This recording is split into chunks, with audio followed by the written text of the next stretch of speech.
Hi, നമ്മളെ മരടിൽ കുളം footing കഴിഞ്ഞു കേട്ടോ. അപ്പോൾ ഇതൊക്കെ കുളമായിരുന്നു. ഇതിൻ്റെ മുന്നത്തെ വീഡിയോ കണ്ട ആൾക്കാർക്ക് അറിയാം. മൊത്തം കുളത്തിലായിരുന്നു ചെയ്തിരുന്നത്. അപ്പോൾ കുളം കഴിഞ്ഞപ്പോൾ ഇനി അടുത്തത് എന്താ വെച്ചിട്ടുണ്ടെന്നുണ്ടെങ്കിൽ ഇതിന് ഇനി മതിൽ കെട്ടണം. കാരണം ഇപ്പോൾ ഈ കുളം നിൽക്കുന്നത് ഭൂമി ലെവലാണ്. ഏകദേശം 3 അടിയോളം ഹൈറ്റ് ഉണ്ട്. അപ്പോൾ നമുക്ക് ഇതിൻ്റെ മുകളിൽ പ്ലന്ത് അടിക്കണം എന്നുണ്ടെന്നുണ്ടെങ്കിൽ ഇവിടെ എല്ലാം മണ്ണിട്ടിട്ട് ഫില്ല് ചെയ്യണം. മണ്ണിട്ട് ഫില്ല് ചെയ്യണമെന്നുണ്ടെങ്കിൽ ആദ്യം മതിൽ കെട്ടണം, അല്ലെങ്കിൽ മണ്ണൊക്കെ അപ്പുറത്തെ പറമ്പിലായിരിക്കും. അപ്പോൾ ഇനി കുളം മതിൽ പണിയാണ്. മതിൽ പണി എടുക്കുമ്പോൾ ഇത് തന്നെയാണ് അവസ്ഥ കേട്ടോ. കണ്ടില്ലേ, ഫുള്ള് വെള്ളമാണ്. കാരണം അപ്പുറത്ത് പാടാണ്. ഇതൊക്കെ ഇതേപോലെ ഇങ്ങനെ പ്ലോട്ടാക്കി ഇട്ടിരിക്കുകയാണ്. അപ്പുറത്തൊക്കെ വീടുകൾ വേറെയുണ്ട്. അപ്പോൾ ഇത് പാടായ കാരണം കൊണ്ട് തന്നെ കുഴിക്കൊന്നും വേണ്ട. ഏകദേശം ഈ പാടത്ത് ഇപ്പോൾ ഇത്രയും വെള്ളമുണ്ട്. ഇപ്പോൾ ആൾക്കാർക്ക് ചോദ്യം ഉണ്ടാവും, ഇത്രയും വെള്ളത്തിൽ എങ്ങനെയാണ് ഇനിയിപ്പോൾ ഇത് മതിലുണ്ടാക്കുകയെന്ന്. അത് ഇതിൻ്റെ മുന്നത്തെ വീഡിയോ തന്നെയാണ്. കാരണം ഈ കുളത്തിലൊക്കെ അത്യാവശ്യം നല്ല വെള്ളം ഉണ്ടായിരുന്നതല്ലേ. അപ്പോൾ നമ്മളത് ആ രീതിയിൽ തന്നെ അതിൻ്റെ മതിലും കെട്ടും.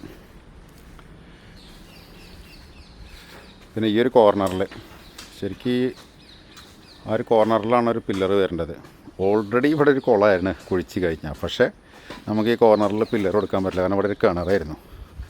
അപ്പോൾ ഈ കിണറ്റിൽ നിന്ന് നമ്മൾ എത്ര അടിയിൽ നിന്ന് കൊണ്ടുവരേണ്ടി വരും ഫുട്ടിങ്. അപ്പോൾ അതിന് പകരമാണ് 2 സൈഡിലും പില്ലർ കൊടുത്തിട്ട് ക്യാൻലിവറായിട്ട് നിർത്താൻ വേണ്ടിയിട്ട് അങ്ങനെ കൊടുത്തിരിക്കുക കേട്ടോ. അതാണ് ഈ പില്ലറൊക്കെ അത്ര അടുത്തടുത്ത് വന്നത്. അപ്പോൾ കുളം ഫൂട്ടിങ് ഏകദേശം കഴിഞ്ഞ് കഴിഞ്ഞ് കുളം മതിൽ പണിയാണ്. ആ മതിൽ പണി കഴിഞ്ഞിട്ട് വേണം ഇത് പൊളിക്കാൻ. ഇതും ഇപ്പോൾ ബ്രിക്സിലാണുള്ളത്. പക്ഷേ അതും മതിൽ കെട്ടിയാൽ മാത്രമേ ഉള്ളൂ ഇതിൽ മണ്ണിട്ടിട്ട് ഫില്ല് ചെയ്യാൻ പറ്റുക. ഇത്രയും ഹൈറ്റിൽ മണ്ണിട്ടാലേ ഉള്ളൂ. അതിൻ്റെ മുകളിലേക്കാണ് നമ്മളെ 2 അടി ബേസ് വരുന്നത്. ഇപ്പോൾ ഇത് മണ്ണിടാണ്ട് മതിൽ കെട്ടാണ്ട് നമ്മളിതിൽ മണ്ണിട്ട് കഴിഞ്ഞാലേ അത് കംപ്ലീറ്റ് അപ്പുറത്തെ പറമ്പിലേക്ക് പോകും.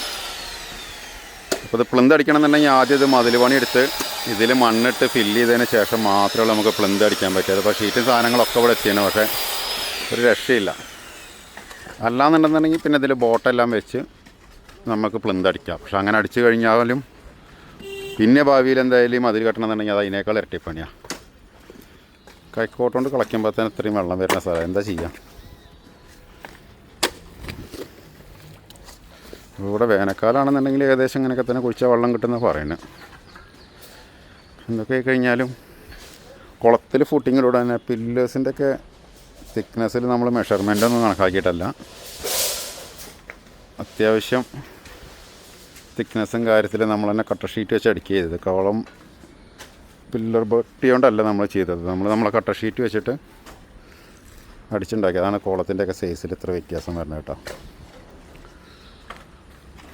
ഇത് കൂടാണ്ട് നല്ല മഴയാണ്. ഇപ്പോഴും മഴ ചാറിക്കൊണ്ടിരിക്കുകയാണ്. അത് വേറൊരു ഭാഗത്ത് കൂടി അതങ്ങനെ ഉണ്ട്.